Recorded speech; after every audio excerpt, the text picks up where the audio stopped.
Hello and welcome, everyone. I'm Joe, here with me is my co-host Dan, Hello and greetings. and we're reviewing the next episode of Cobra Kai. I think it's episode 8. Molted. Yep. Episode starts off with training in that abandoned part of town in Reseda. Hawk gets bitten by a dog. He also needs to get rabies shots. That's where Johnny's really irresponsible there. That dog had rabies. That was not good or smart of him. He should have used other dogs. Then again, Miguel has very little time for his personal life because Johnny's working him to the bone, thinking he's his only shot at winning the tournament because most of his students aren't all that great. Hawk has yet to come into his own as a fighter, so Johnny's not yet aware of how great Hawk will be in terms of martial arts. As to Aisha, she has come pretty far. She's probably the number 2 student right now, especially as far as Johnny knows. The problem is she may not have what it takes to win. The trouble for Johnny is that he finds out that Miguel's girlfriend is Sam, tells him a very colored version of what happened in Karate Kid 1, although he does make some good arguments there. Danny did sucker punch Johnny. That was not right. And in turn, Johnny humiliated Danny on the beach. To an extent, they were square there. Danny was moving in on his girl, but on the other hand, Allie was moving in on another guy just to make Johnny jealous. In the heat of the moment, not good, but on the other hand, Danny sucker punched him. So, everybody's in the wrong here. Then Johnny bullies him the next day at soccer practice and also runs him off a cliff at one point. So, Johnny's saying, I haven't seen the guy in months. Yes, that's certainly true. He hasn't seen him in months since he ran him off a cliff. But Johnny failed to mention those 2 incidences. So, by the time of the Halloween night, the scoreboard is maybe 2-0 almost, or maybe 3-1. But on the other hand, Danny picked a fight he really shouldn't have. Allie then proceeded to kick and trip Johnny, enraging Johnny, and kicked him, I think, in the side.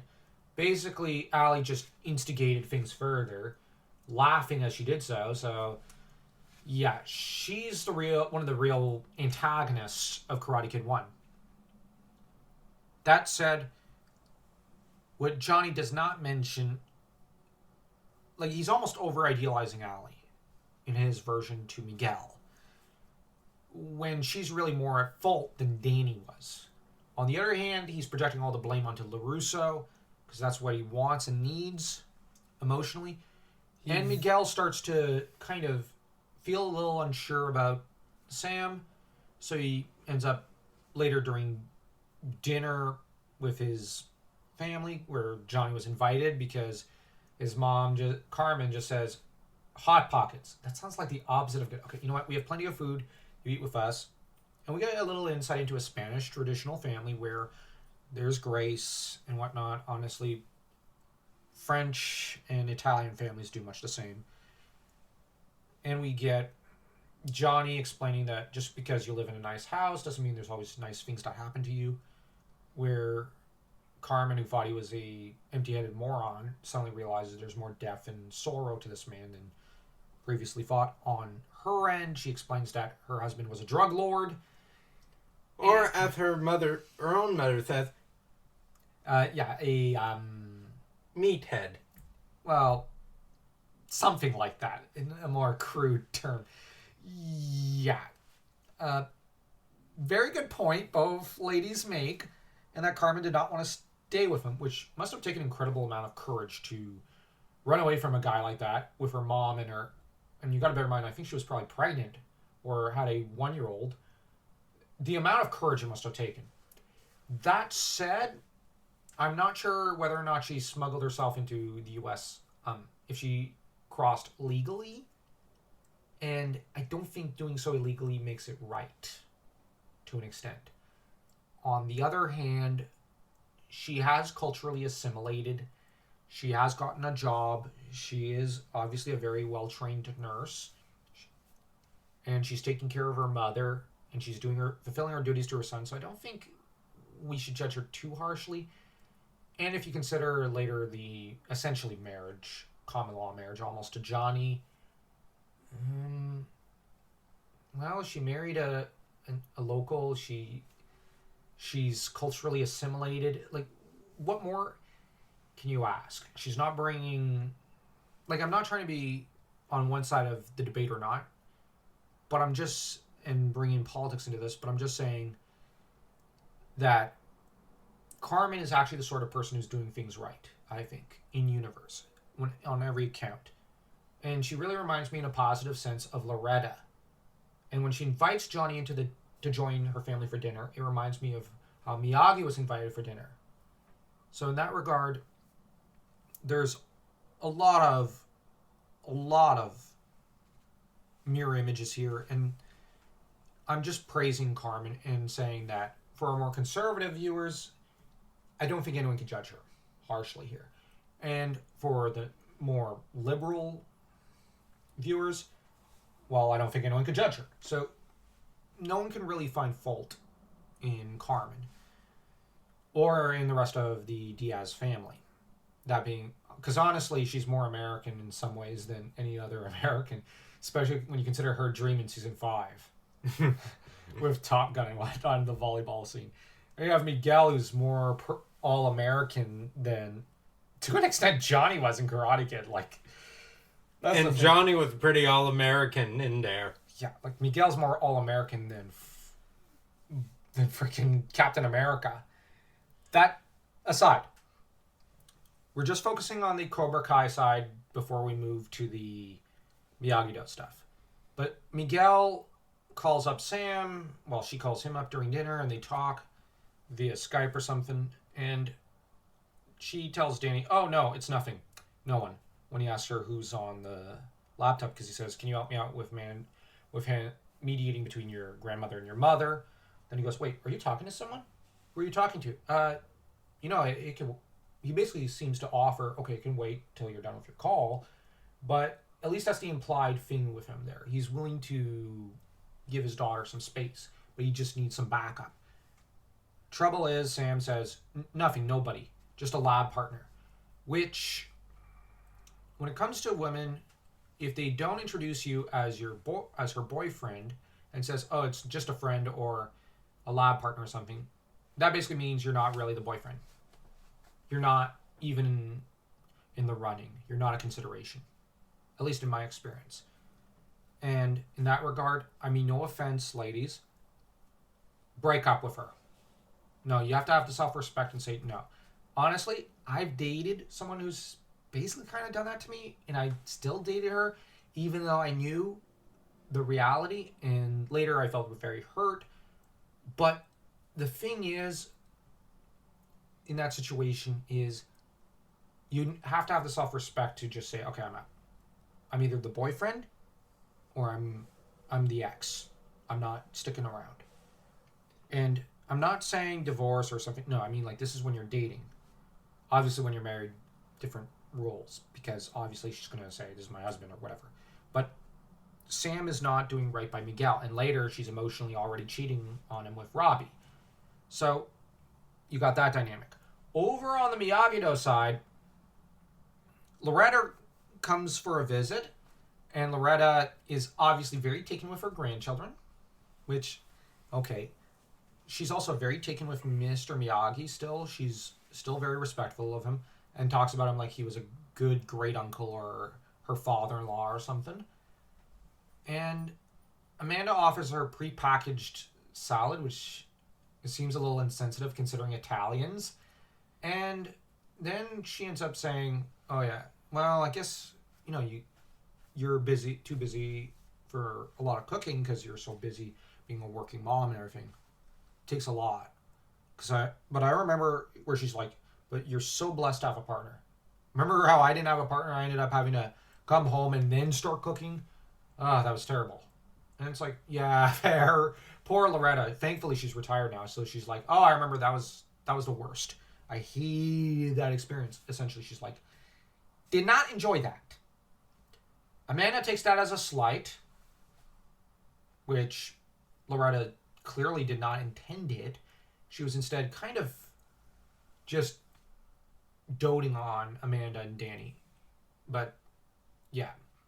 Then Louis comes up with a bit of a weird business idea because Danny's losing territory in terms of the business to Cole. And Danny's been very nervous about it. And Louis suggests hitting the biker market, starting with repairing 4 motorcycles into new modified shape, and then using that to transition into a larger business with the idea of LaRusso Luxury Motorcycles, which... That caught Danny's attention. And because Danny's kind of thinking about it and going, well, that could be good business. Because the thing about a lot of bikers is they usually have money to spare. And that's a lucrative market. Because I remember where we grew up, most car dealers also dealt in motorcycles and motorcycle repair shop. The car shop doubled over as a motorcycle repair shop. And it makes a lot of sense. And when it comes to bikers, even those of disreputable groups, a lot of them, when it comes to mechanics and such, you don't try and pull things on the mechanics or on the dealer.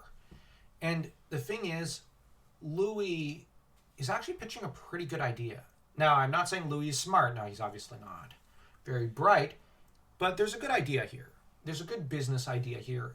Amanda shoots it down and makes the decision for Danny. And Loretta says, whoa, you're being a little over harsh here with Louis. And then Amanda snips at her. And Loretta says, he's family. You take care of family where I come from. And starts to get a little riled up. Then you've got Danny says, okay, listen, Amanda did not mean it that way. What we meant was, and Amanda then says, oh, yes, I totally meant it that way. Which then enrages Loretta, who proceeds to... And then Amanda then says, actually treating her mother-in-law like a spoiled little child, saying, you know what? Anything you want, I'll go into the kitchen and cook you your stupid salad or whatever you want. And you have Loretta, oh, sure, it's easy for you to say about how you host things, but you're not really hosting when it's all catered for you. You're paying someone to host for you and then taking the credit for their work. That's not hosting. That's basically paying someone else to do your dirty work. And basically responding with a bit of the... Because Amanda treated her like a spoiled child, Loretta then treats Amanda like one. But maybe it's just the French in me, but I this might sound weird, but I can't imagine talking to my mother-in-law or father-in-law that way one day. Like, it's just... Maybe it's just the French in me, because in our culture, you take care of family, your spouse's family, your own family, cousins, everything. Your nephews, your nieces, your cousins' kids. You spoil them. You treat them like gold. You take care of them forever. You're basically marrying them to an extent. Even when you deal with your wife's family or your husband's family, you're marrying their cousins' kids, their nephews, their nieces. You are now honor bound to them. And that's where it's just, there's something I can't figure out about Amanda's behavior there, which is just, like, just as a Frenchman, I'm like, what are you doing? Why are you taking that tone with your mother-in-law? Like, to an extent, if your mother-in-law is being a deliberate jerk, but Loretta's not picking fights. She's just, yeah, okay, she's being a little picky about store-bought food, but store-made food doesn't always taste good. Let's be honest. And she's a traditional Italian lady, and I don't know, I just think that you should treat your in-laws with respect. I can't imagine, if our grandmother came over, I can't imagine making her craft dinner. Oh, Lord, no. If the little... Although, one time, our mother did insist that we make craft dinner for her, because our grandmother craved craft dinner that day. I remember she was like, I want craft dinner. No, we're not making you craft dinner. I want it. Okay. There was the one time, but that's because she insisted she wanted craft dinner. So, whatever they want. If we're hosting the little ones and the adults want a much more thorough Oh, meal, yeah. that's something else. But generally, what we've done for, let's say, our grandmother was, our mother would end up baking some of her special homemade bread, French homemade bread, which is very delicious. And we've generally stuck to, I think what did we end up doing? I think we were working on either the pasta sauce or it must have been the stew. Because I know we were helping out. We usually help out when our grandmother visits as well, because everybody has to help out. I know that my mom loves making her meat pie. Yeah, there's meat pie. That's always the dessert, but I just mean like for the main course. There's typically like spaghetti and specially made sauce. We bake bread. We make a big event out of it. And we've all been starting to let our older brother do all the spaghetti sauce. It does double over as chili at times. It's very nice and tasty. Yeah, but typically everybody has to join in, and because our grandmother and our grandfather, it's like in our culture, they're almost half divine. You have to treat them like gold because they're old, and that's the thing. Like, I cannot imagine treating someone like Loretta like that.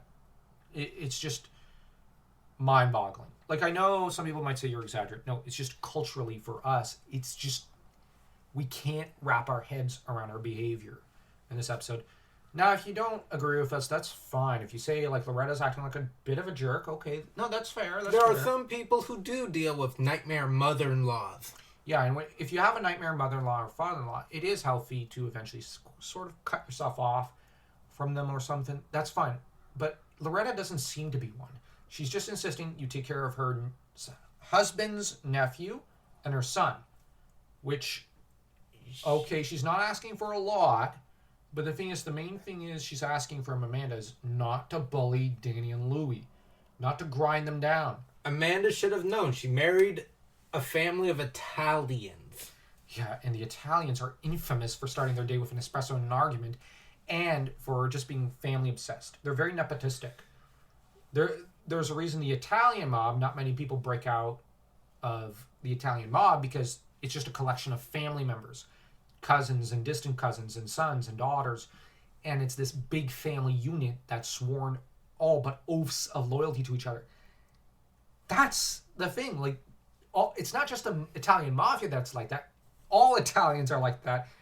Family is everything. And we see in Johnny's storyline, he's essentially marrying a family of Spanish people, Latin people, who are exactly the same way.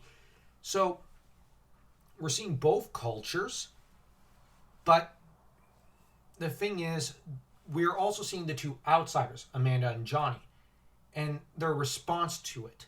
Johnny is kind of accepting of it.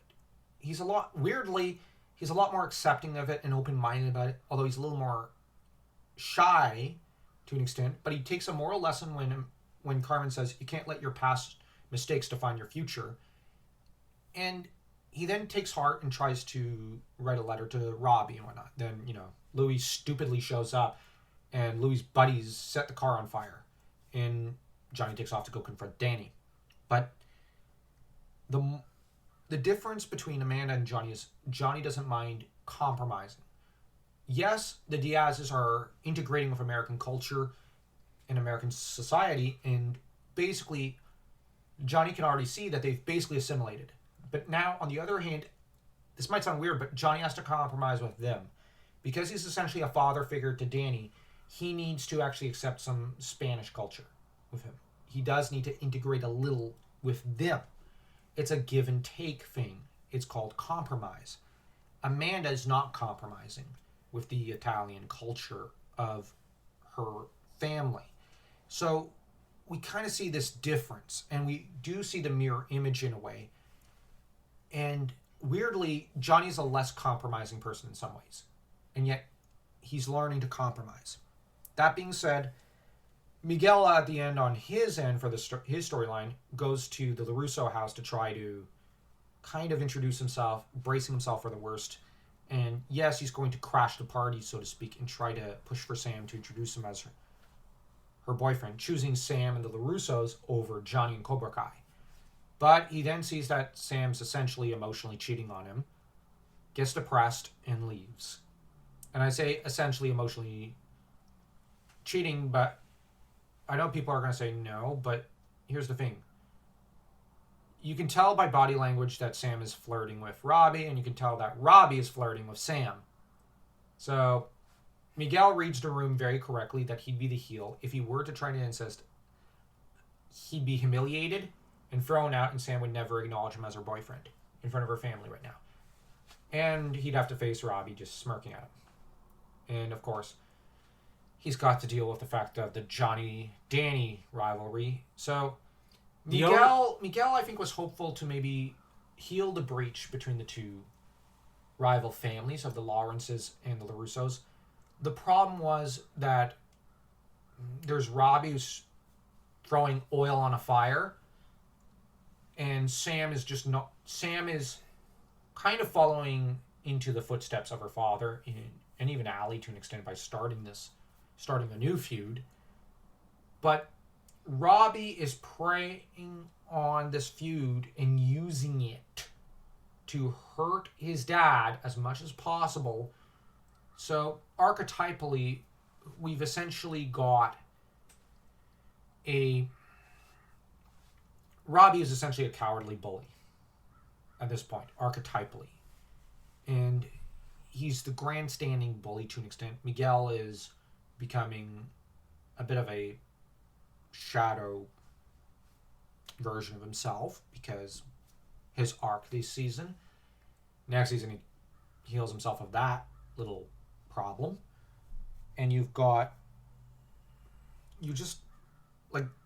it's basically soap opera stuff at the end of the episode. But I just find that the Robbie thing, it's just, the trouble with Robbie is he ends up kind of acting a bit like a predator towards Johnny, Miguel, Sam, even Danny. He's toxic in the first 2 seasons. At this point, he's like a teenage boy version of Amanda. Or even Allie, to an extent. That's probably a better comparison. Yeah, he's just starting a war, which he's not fully prepared himself for. But I know people like to compare him to Anakin Skywalker because of the end of season 3, but I find that laughable. Anakin is far, far more dangerous. But at the same time, Anakin Skywalker was in some ways far more mature and intelligent and dealing with much higher stakes. And I know people are going to say he wasn't terribly mature, but give it time. On our Star Wars channel, we'll be analyzing Star Wars Episode 3 and Anakin Skywalker as a character at some point. So do subscribe over there as well. And on that note, we'll rate this episode, I'm actually going to say this one 2.5. Yeah, we see a lot of insights in the families. There's a lot of positives, but I didn't enjoy this one as much as some of the last few episodes. And I suppose that there's a point to that. Yeah. You can't always have everything going on high. You sometimes have to come down, and this is set up for other things. A lot of great storylines later in the series. Anyways, don't forget to smash that like and that subscribe button as though you were Danny, I guess, kicking Johnny in the face in Karate Kid 1.